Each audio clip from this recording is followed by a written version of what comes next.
Good morning, students. Chapter number 10, Sports and Psychology, and today we are taking the next topic. Topic is growth and development. What do you understand by the growth and development? So we will discuss difference between the growth and development. तो first point growth can be measure. आपकी height बढ़ रही है, major कर रहे हैं. Internally जो organs हैं वो धीरे धीरे डेवलप, मतलब कि ग्रोथ हो रही है उनकी, वो डेवलप हो रहे हैं. लेकिन एक उससे ज़्यादा नहीं हो सकता, मतलब उतना ही होगा. ऐसा थोड़ी है कि वो हार्ट इतना हुआ तो अब धीरे धीरे बढ़ता नहीं. ओके, तो ग्रोथ की एक साइज होती है. ओके, इतनी हो सकती है. तो development can not be measure. Development जो हमारे लाइफ में होता है वो कभी भी मेजर नहीं किया जा सकता. ओके, नाउ नेक्स्ट है growth is limited to a definite age तक. एज जो ग्रोथ है, एक जो एज लिमिट दी हुई वहीं तक ग्रोथ होती है, उससे ज़्यादा नहीं होती है. छोटा बच्चा नर्सरी क्लास से लेकर के फिर फर्स्ट सेकंड थर्ड 12th तक आता है. उसके बाद जब ग्रेजुएशन में हम जब बच्चे एंटर होते हैं तो उसके बाद एक ग्रोथ, वहाँ उनकी जो हाइट है वो वहाँ तक मेजर ख़त्म हो जाती है. उससे ज़्यादा भी नहीं कि वो बढ़ते ही रहेंगे, ऐसा नहीं. और डेवलपमेंट बढ़ता रहेगा, उसकी कोई मतलब कि वो एक लाइफ लॉन्ग प्रोसेस है. ओके, तो growth is limited to a definite age तक, बट इट लाइफ जो डेवलपमेंट है it is life long process है. ये जब तक हम इस संसार में रहते हैं तब तक हमारे लाइफ के उतार चढ़ाव, अप एंड डाउन, डेवलपमेंट चलते ही रहेंगे. ओके, फिर नेक्स्ट पॉइंट है growth is a part of development. ये राइट है ना, जो ये डेवलपमेंट है किसका पार्ट है? ग्रोथ का. Okay, now development is very wide, मतलब कि डेवलपमेंट वाइड है, बहुत लंबा है. कैसे? फिजिकली डेवलपमेंट है, मेंटली डेवलपमेंट है. These are the examples. फिर next growth is related to change.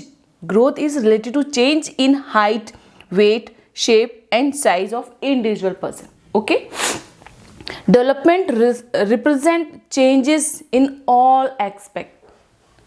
Okay, next growth reflect one aspect of personality. growth एक पर्सन की मेजर करता, बताता है. ओके, और डेवलपमेंट क्या है? ये पूरा मतलब कि पूरा overall performance, overall development present करता है.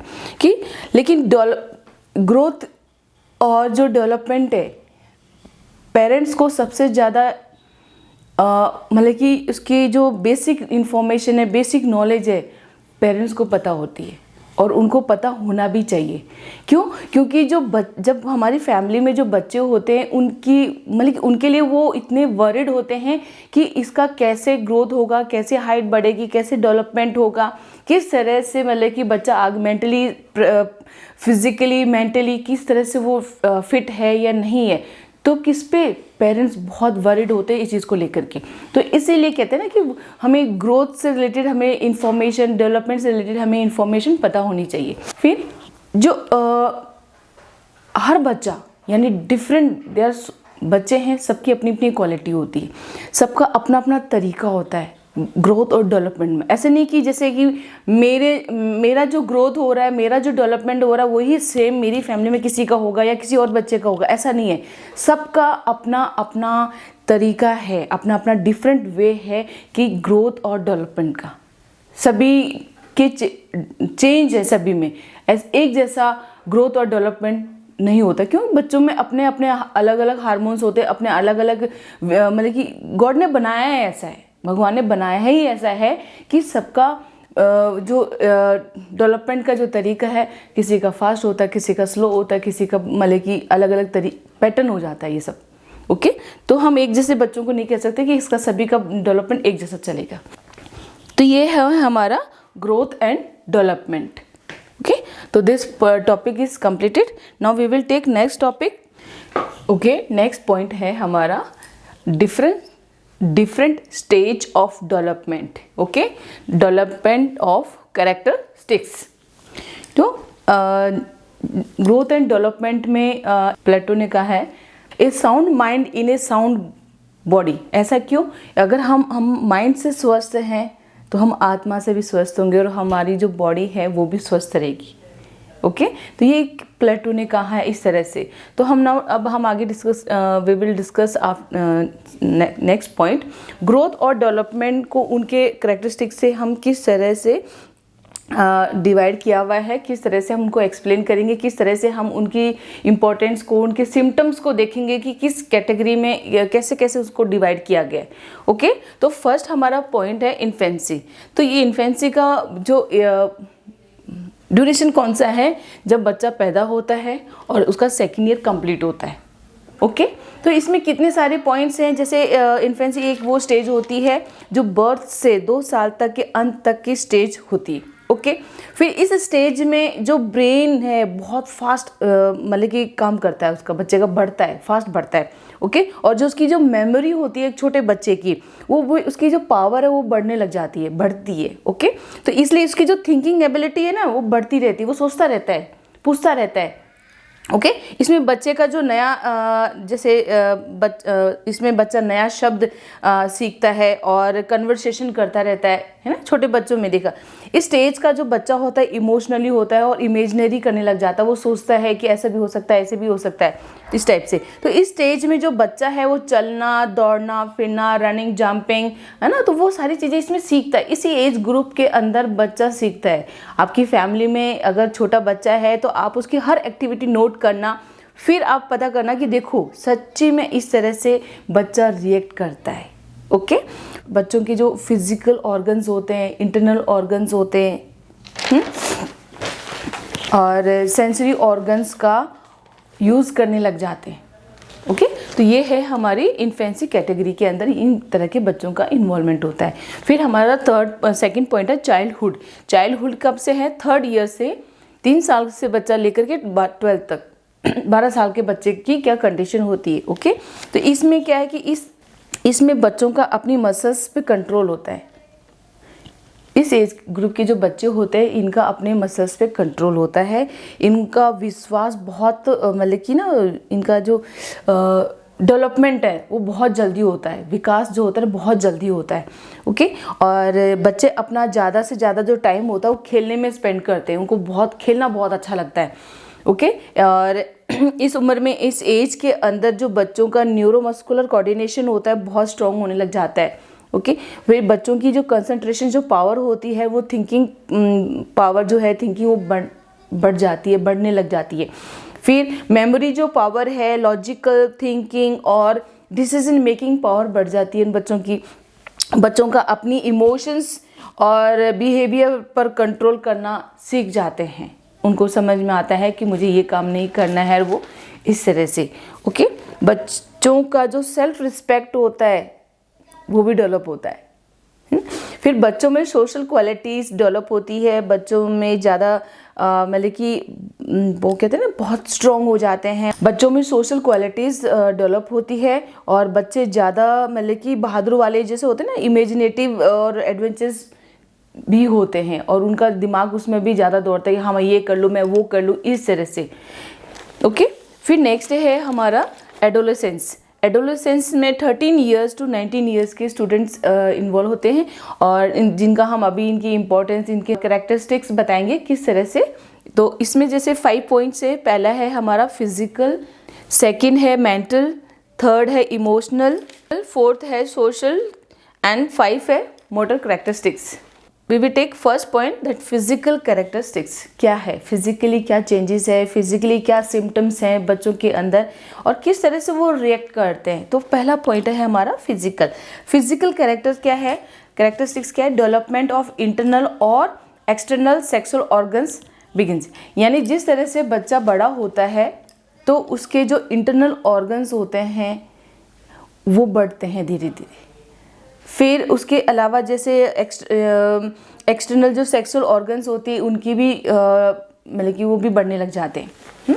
फिर नेक्स्ट है growth of body become very fast. यानी बच्चों की जो ग्रोथ है ना थोड़ा उस एज में थोड़ी फास्ट हो जाने लग जाती है, बढ़ने लग जाती, जल्दी बढ़ती है वो। ओके फिर growth of body become very fast हो जाता है।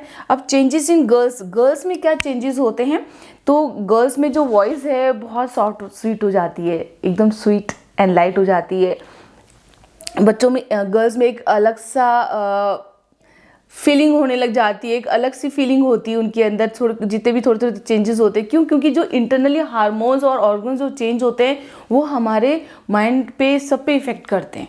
तो ओके, तो अपीयरेंस ऑफ हेयर और डिफरेंट बॉडी पार्ट्स में, जैसे अभी जैसे जैसे बढ़ते रहते हैं कि हेयर ग्रोथ भी बॉडी के डिफरेंट पार्ट्स पे स्टार्ट होने लग जाते हैं।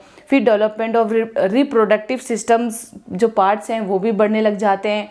फिर बहुत सारी चीज़ें हैं, जो ब्रेस्ट है वो भी बढ़ने लग जाती है, और मंथली जो गर्ल्स की जो प्रॉब्लम होती है वो भी स्टार्ट होने लग जाती है। फिर these are the changes come in the girls. Okay, now next इसी का पार्ट है the changes in the boys. Boys में क्या चेंजेस होते हैं? बॉयज़ में चेंजेस, वॉइस, जैसे उनकी आवाज़ भारी हो जाती है ना, वॉइस है ना क्रैकर्स जैसे होती है, एकदम बड़ी बड़ी लग जाती है कि अच्छा ये बड़ा होने लग गया है ना। और उसके अलावा जैसे उनके दाढ़ी है, मूंछ है, हल्की हल्की ग्रोथ होने लग जाती है। और जो सेक्स ऑर्गन्स है वो डेवलप होने लग जाते हैं उनके भी। चिल्ड्रन बिकम रेस्टलेस और impatient and worried and upset naturally.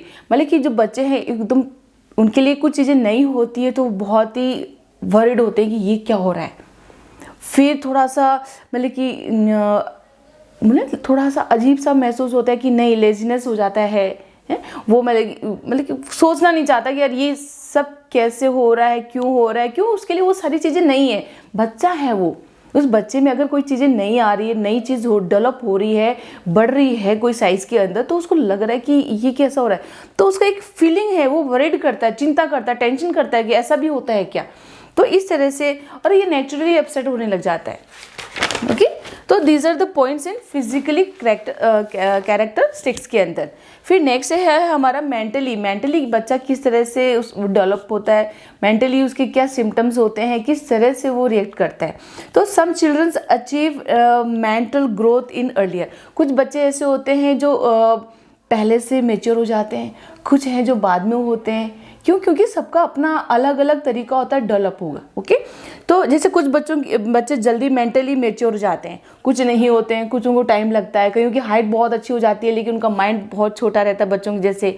कई छोटे होते हैं लेकिन वो मेंटली बहुत ही इंटेलिजेंट होते हैं, मतलब कि बहुत ही मेच्योर हो जाते हैं, हर प्रॉब्लम, हर कंडीशन को वो अंडरस्टैंड करते हैं। तो इस तरह से तो बच्चों का जो होता है ना एक्साइटमेंट होता है, वो नई नई स्टोरीज पढ़ना और नॉवेल्स पढ़ना, और जो भी मतलब कि उनकी जो इच्छाएं होती है ना, वो उसको पढ़ने की इच्छा होती है उनके मेंटल में ये चलता रहता है।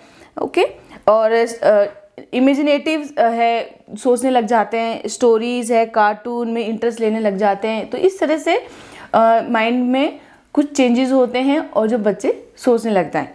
फिर बच्चों में decision ability, thoughts and idea development होते हैं। ओके, और बहुत ही उनकी क्यूरियोसिटी बढ़ जाती, मतलब कि कोई भी चीज़ नहीं होती तो उसको जानना है कि क्यों हुआ, कैसे होगा, मतलब कि उसकी इंटरेस्ट इतना बढ़ जाता है कि एट लास्ट मोमेंट तक वो उसको देख के ही मानेगा कि नहीं मुझे ये देखना है। अपन छोटे बच्चों को मना करते हैं कि बेटा वहाँ नहीं जाना है, तो कहते हैं क्यों नहीं जाना, नहीं बेटा वहाँ नहीं जाना है। अब उनको उसको खूब एक्सप्लेनेशन देते हैं, समझाते हैं, लेकिन वो फिर भी नहीं मानता है। लेकिन जैसे ही उसको मौका मिलता है वो हमें जाएगा। सेम यही कंडीशन जब बच्चे इस एज में होते हैं तो उनके माइंड में भी वो चीज़ होती है। कुछ चीज़ें ऐसी होती है कि धीरे धीरे उनको लगता है कि नहीं मुझे ये देखना है कि ऐसा क्या होता है। तो these are the points. Okay, बच्चों में क्यूरियोसिटी बढ़ जाती है, बच्चों में सेल्फ रिस्पेक्ट, सेल्फ इंडिपेंडेंस के थॉट्स डेवलप होने लग जाते हैं। ओके, फिर बच्चे स्ट्रेस टेंशन में रहते हैं, कभी कभार बच्चे स्ट्रेस टेंशन में भी रहते हैं। ओके, हर किसी के पास ना हर बच्चे एडजस्ट नहीं हो पाते, तो इस तरह से क्लास में मेंटली अपसेट होते हैं और जल्दी से एग्रेसिव हो जाते हैं। क्लास में प्रेजेंट है लेकिन वो अपनी इमेजिनेशन में खो जाएगा कि अच्छा ये चलता रहेगा, सामने टीचर पढ़ा रही है लेकिन नहीं वो कहीं और खो जाता है। ओके, और कुछ कहते हैं तो बहुत ही एग्रेसिव हो जाता है फटाक से। ओके, इसलिए उन्हें प्रॉपर गाइडेंस और एक हेल्दी इन्वायरमेंट की ज़रूरत होती है। इस कंडीशन के अंदर इस पीरियड में बच्चों के साथ में रहना, उनको वो माहौल देना, वो इन्वायरमेंट देना, उनके साथ में बहुत ही अच्छी सी बातें करना, उनका खाना पीना बहुत अच्छे से ध्यान रखा जाता है। ओके, फिर नेक्स्ट है हमारा इमोशनली। बच्चे इमोशनली क्या है, इमोशनली, इसमें लाइफ फुल इमोशनली होती है। ओके और कई बार बच्चे इतने हाइपर हो जाते हैं कि खुद को ही सबसे ज़्यादा बड़ा समझने लग जाते हैं, बस मैं ही हूँ और कोई कुछ नहीं कह सकता, बस जो कह दिया सो कह दिया।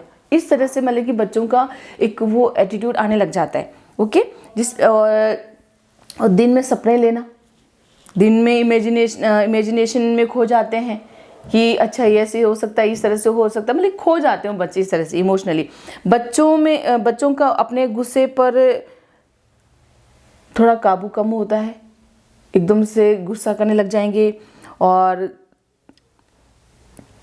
लालच यानी ग्रीड वाली, हेट, जेलसी पे कंट्रोल नहीं रहता है। वो मतलब कि बहुत ही इस इमोशनली जो अपने हैं पॉइंट्स में इसमें इन्वॉल्व ज़्यादा हो जाता है। ओके उनसे वो कंट्रोल नहीं होता है इस तरह से। ओके फिर नेक्स्ट है, कई बार बच्चों में सजेशन और गाइडेंस पसंद नहीं आते। कभी कभार क्या होता है कि हम बच्चों को समझाते हैं, पेरेंट्स समझाते हैं बेटा ये आपके लिए सही नहीं है, तो उनको बुरा लगता है। बच्चे नहीं समझना चाहते इस चीज़ को कि अगर कोई उन्हें अच्छी सजेशन मिल रहा है, अच्छे गाइडेंस दे रहा है, तो कह रहे हैं यार मेरे को क्या, मैं खुद नहीं कर सकता हूँ, खुद कर सकता हूँ मैं, मुझे समझाने की ज़रूरत नहीं है। तो वो इस तरह का जवाब आता है और हाँ वो सुन भी लेगा लेकिन वो उसको फॉलो नहीं करेगा। वो वही करेगा जो उसके मन में आएगा, उसके दिमाग में जो चल रहा है, जो फ्रेंड सर्कल उसको जो मोटिवेट करता है वो ज़्यादा उसके लिए इफेक्ट होता है। ओके तो these are the emotional points हैं। फिर है हमारा सोशल कैरेक्टर 6। सोशल कैरेक्टर इसमें क्या कहते हैं, इस उम्र के जो बच्चे हैं समाज के गलत जो रीति रिवाज होते हैं, कुछ गलत होता है तो उसके अगेंस्ट हो जाते हैं कि नहीं ये गलत है तो गलत है। मतलब कि बच्चों को इस चीज़ का भी पता है कि ये चीज़ गलत है तो वो उसके अगेंस्ट में चले जाएंगे। कोई भी रीति रिवाज जो हम कई बार मैनेज करके चलते हैं कि नहीं सोसाइटी में इसको मैनेज करके चलना है, लेकिन इस एज के बच्चे उसके अगेंस्ट में चले जाएंगे। ओके फिर फ्रेंड्स इंपॉर्टेंट होते हैं उनके लिए। फ्रेंड्स इंपॉर्टेंट होते हैं कि जो फ्रेंड्स ने कह दिया वो ही फॉलो करना है। पेरेंट्स या टीचर या कोई भी गार्जियन उसको अगर गाइडेंस और सजेस्ट देगा तो वो फॉलो नहीं करेगा। ओके उसमें लीडरशिप क्वालिटीज़ डेवलप हो जाती है और वो हमेशा खुद को दूसरों से बेटर मतलब कि प्रेजेंट करने की कोशिश करता है कि I am the best, I am the better. Okay तो बच्चे एक्टिव जैसे dance, music, trekking, mountaineering, hiking, sports इसमें पार्टिसिपेट करते हैं और बहुत ही एनर्जेटिक होते हैं इसमें। ओके तो these are the points social character 6 के। नाउ लास्ट पॉइंट है जो मोटर में क्या है, मोटर एक ताकत होती है बच्चों के अंदर की। ओके तो जैसे बच्चों में कोऑर्डिनेशन एबिलिटी डेवलप हो जाती है। ओके बॉयज़ की जो स्ट्रेंथ है वो गर्ल्स से अच्छी होती है, अच्छे से डेवलप होती है। रेगुलर एक्सरसाइज से स्पोर्ट्स परफॉर्मेंस अच्छा बढ़ता है। तो these are the points of adolescence that age 13 to 19 years में इस तरह के चेंजेस होते हैं। and these topic is completed over here. Anybody have any problem, we will discuss in the live class, and rest of the students those who are not attend, they will discuss in the WhatsApp group. Thank you and God bless you all.